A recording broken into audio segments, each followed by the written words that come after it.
आज आम तैयारी करवा मंदिर परिका जह्नी पोस्त। प्रथमे जह्नी को भल भाव धोईके जह्नी को चोपा छड़ेकी एभली टिके बड़ साइज कर काटी नेबे। आलू दुईटा को मध्य चोपा छड़ेकी सान साइज कर काटी नेछि कारण जह्नी शीघ्र सिझी जिवो सेतिपय आलू को मु सान साइज करिछि जह्नी को बड़ साइज करछि। एठी हमें पोस्त 3 चमच दे दबा, काजू 10टा दे दबा, कंचा लंका 3टा दे दबा। एबे हमें सेतिरे जीरा 1 चमच दे दबा, 2 इंच अदा दे दबा। सेतिरे हमें हाफ कप पानी देके ताको किछि समय पय बतुरेकी रखि दबा। एबे हमें पैन गरम करी सेतिरे तेल दे दबा। तेल गरम हैला परे जह्नी आलू को दे दबा।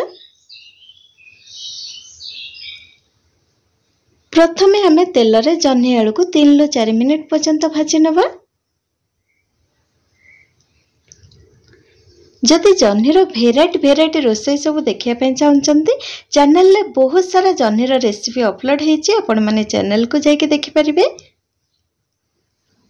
जह्नी आलू सिझिया एबे हमें 5 मिनिट पर्यंत घोड़नी दे दबा। वर्तमान तो 5 मिनिट हो जाइए। एबे हमें घोड़नी खोली देखिबा। वर्तमान जह्नी आलू रे स्वाद अनुसार लूण दे दबा, हल्दी गुंड दे दबा। एबे हमें बाटी थिबा मसला को दे दबा।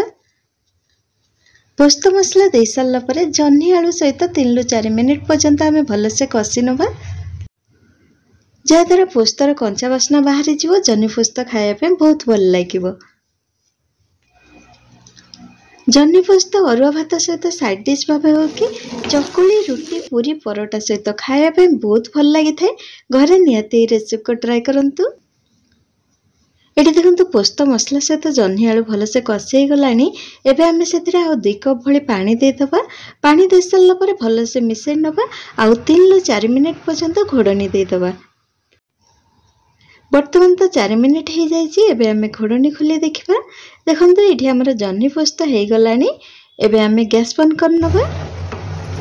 जह्नी पोस्त रे एतिके झोल थिबो गैस बंद कर नेबे। ठंडा हैला परे आ टिके बहलिया हे जिवो। देखंतु ठंडा हैला परे जह्नी पोस्त केते बहलिया हे जाइछि। वर्तमान हमर प्रस्तुत हे गला स्वादिया स्वास्थ्यकर मंदिर परे जह्नी पोस्त। जदि आपण मानको आज रे रेसिपी भल लागिछि लाइक शेयर कमेंट करिवे एवं चैनल को सब्सक्राइब करी पाखरे दिया बेल आइकन प्रेस करी ऑल ऑप्शन क्लिक कर देबे। जहा द्वारा आगो को आसुथबा नुआ नुआ रेसिपी वीडियो नोटिफिकेशन मिली जिवो। आपण माने वीडियो को देखि परिवे। पुणी आसीबे आव कनवा रेसिपी सहित। धन्यवाद।